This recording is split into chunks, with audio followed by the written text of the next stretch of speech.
when you look at it from the front, is it leaning this way or leaning this way? Because that will also determine where you need to put your cut. If it's leaning this way, you need to put your cut more on the left side of the tree in order for it to fall this way.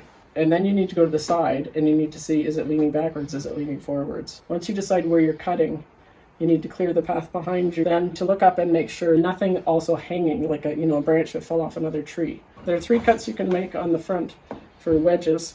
One is a wedge that starts on an angle here and goes in here. You would make a sharp 45 down and do a flat horizontal cut like that. The other one is to make a 45 up and a flat cut like this.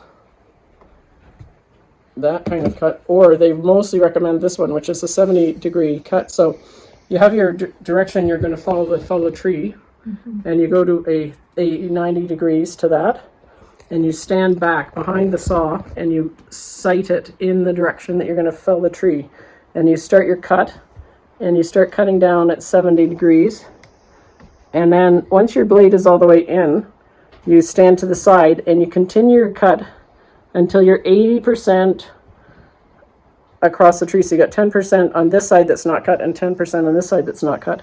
And then you make a cut to release that. And what you want to make sure is that you don't cut in past this point and you don't have a line down here. Right now I've got a little bit there, so I would take another section off here to make sure that this is a solid 70-degree angle. Then what you want to do is do a cut through the side, and what you do is you come up from this about 1.5 inches. You start with the tip this way because the chain is going around that way, and it draws the saw in, and it also pulls the saw through the tree in the middle like that.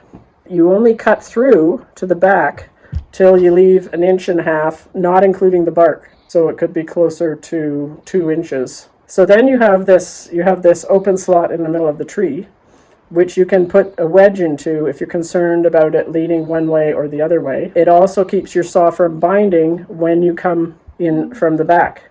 So the last thing you do, you bring your saw and you finish off into that, and then the tree falls like that, and the tree will automatically, not be bucking up and doing all sorts of things. That's what I learned today on YouTube.